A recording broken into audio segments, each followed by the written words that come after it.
Yeah.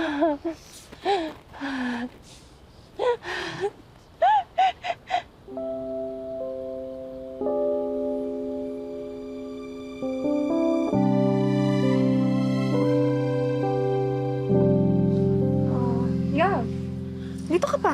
Pack up na. Hindi mo pa ba nakukuha yung TF mo? TF? Di po ako empleyado dito. Ha? Paano ka nakapasok dito? Ay, bukas po yung gate eh. Galing po akong Quezon, te. Ito po, girlfriend ko po ito. Lumuwas po kasi siya nung nakaraang taon. Magmo-model-model daw po. Tapos ito yung address na binigay. Ito po. Te, baka pwedeng magpatulong. Kasi nakita ko po na nag-shooting kayo kanina eh. Baka naging model niyo na po yung girlfriend ko. Pasensya na. Wala kasi ako masyadong kilalang mga model eh. Talaga, te? Parang kanina ikaw yung pinaka-abala dito eh. Parang ikaw yung may pinakamaraming ginagawa eh. Alam mo, parang alam mo lahat. Masipag ka. Sigurado ako marami kang kilala. Tsaka yung kaninang ginagawa niyo dito, parang kung wala ka, hindi uusad. Mukha namang hindi ka masamang tao. Ay, hindi talaga, te. Meron akong ID. Meron.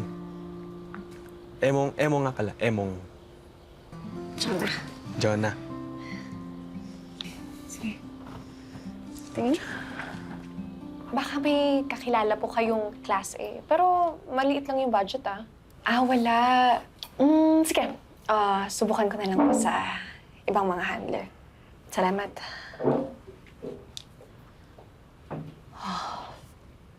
Ang hirap din pala ng trabaho mo, no, te? Parang ikaw lahat gumagawa. Ang totoo niyan, hindi ko naman talaga trabaho lahat yun. Ginagawa ko na lang, pero tapos na. Pero ang pangarap ko talaga, maging editor-in-chief ng Lifestyle Magazine. Editor-in-chief? Editor-in-chief? Ito! Ano ka na ba ngayon? Production associate. Production associate. Ito!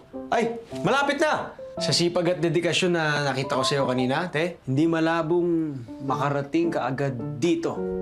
Sana nga, ya. Kung walang politika at favoritism sa kumpanya, pwede.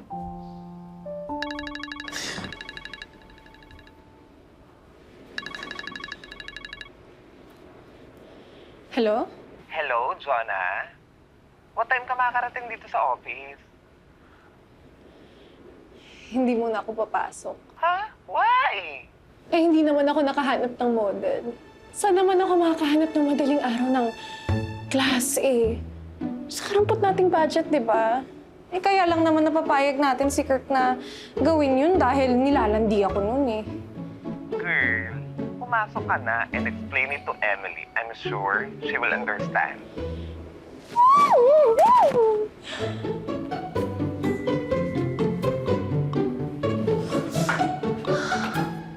Ay, te! Yeah. Te, sorry ha, nakiligo na ako ha. Kahapon pa kasi ako maantot eh.